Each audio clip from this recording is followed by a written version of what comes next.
আচ্ছা ঠিক আছে, তাহলে সংকট কোণ বা ক্রান্তি কোণ, তাহলে নিচেরটা আমার পানি, উপরটা হচ্ছে বায়ু।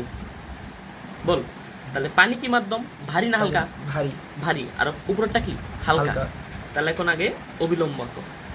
এখন যদি আমার এই যে ভারী মাধ্যম থেকে হালকা মাধ্যমে আমার হচ্ছে রশ্মি যায়, আলোক রশ্মি যদি যায়, এটা আপতিত রশ্মি, এটা আমার কি প্রতিসরিত রশ্মি হবে। তাহলে সে এখন কোন দিকে যাবে বলো? সে এখন অবিলম্বের দিকে দিকে যাবে না অবিলম্বের দিকে দূরে যাবে?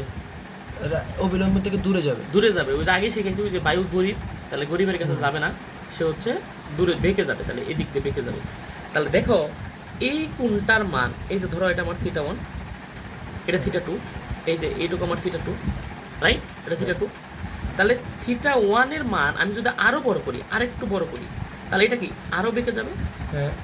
তো একটা সময় আমি যদি আরেকটু বড় করি, θ1 যদি আরেকটু বড় করি, তাহলে এটা হইতে হইতে একদম 90 হয়ে যাবে। দেখো তো 90 হয়ে যাবে কিনা বলো? জি স্যার। 90 হয়ে যাবে কিনা? তাহলে হচ্ছে আমি যদি ফ্রেশ করে এখানে আঁকি যে আমার এই একটা এরকম একটা মান আসবে, যে মানের জন্য আমার এটা একদম এই পাশে চলে আসবে। তাহলে এই কোণটা তখন আর এদিকে বা এদিকে কোনো দিকে হবে না, একদম 90 ডিগ্রি হয়ে যাবে। তাহলে যে কোণের জন্য বল আমার এই যে আমার প্রতিসরণ কোণ 90 ডিগ্রি হয়, তাকে সংকট কোণ বলে। তাকে সংকট কোণ। তার মানে এই 90 ডিগ্রি এটা সংকট কোণ না, যে কোণের জন্য প্রতিসরণ কোণ আমার 90 ডিগ্রি হলো সেটা হলো সংকট কোণ। তাহলে এইখানে আমার θ2 অলরেডি 90 ডিগ্রি। তার মানে এখন আমার θ1টা বের করতে হবে এখানে, যে আমার কত ডিগ্রির জন্য এটা হচ্ছে আমার 90 ডিগ্রি হচ্ছে, এটা মাধ্যমেও নির্ভর করবে। তাহলে এখন এটা একদম আমরা হচ্ছে একটা ম্যাথ করে ফেলবো। এখানে দেখো যে চিত্র 2 কি বলছে যে আমার বি মাধ্যম আর উপরে কি আমার মাধ্যম, ও এইভাবে দেখাইছে নাকি রে মাধ্যম আগে। আচ্ছা নিচেরটা বি কাচ আর উপরটা হচ্ছে আমার বায়ু। তার মানে এই দেখো আমার বি মাধ্যম থেকে কাচ থেকে বায়ুতে যাবে, তার মানে কাচ হচ্ছে ঘন, প্রতিসরণাঙ্ক বেশি, তাহলে সেখান থেকে আমার উপরে গরিবের দিকে যাবে, তাহলে আস্তে আস্তে সেটা 90 ডিগ্রি হয়ে যাবে। তাহলে এখন আমাকে প্রশ্ন করছে চিত্র 2 এর কাচ ফলকটি অধিকতর চকচকে দেখার জন্য কি ধরনের আলোকের শর্ত উপনীত হবে, তা গাড়ি যাচ্ছে, এটা পরে আসলো।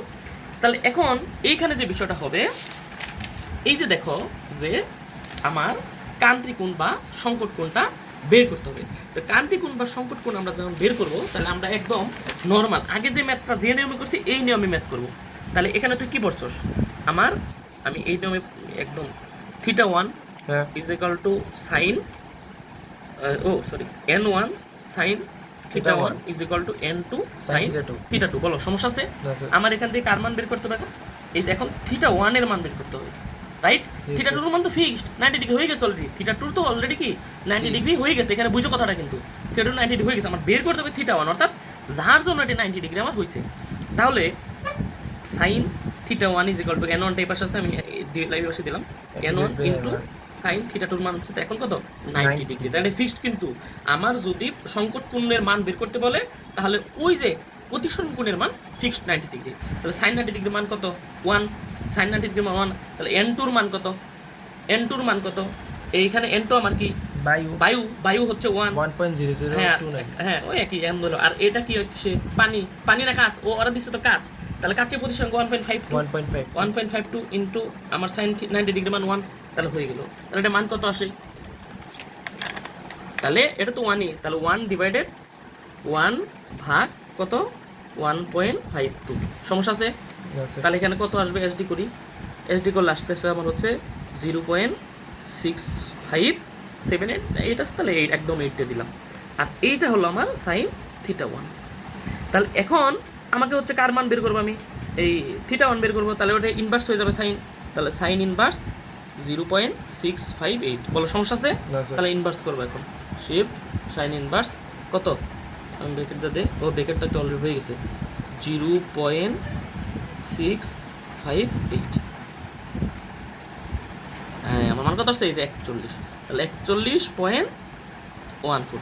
তাহলে এই যে আমার 41-এর জন্য 41 ডিগ্রি কোণ, এটা যদি 41 ডিগ্রি হয় তাহলে সেটা আমার এটা 90 ডিগ্রি হবে। তাহলে এইটাই বের করছে। এখন দেখো বইয়ে হ্যাঁ এই সংকট কোণকে অনেক সময় এইভাবে প্রকাশ করা হয়, θc দ্বারা প্রকাশ করা হয়ে থাকে।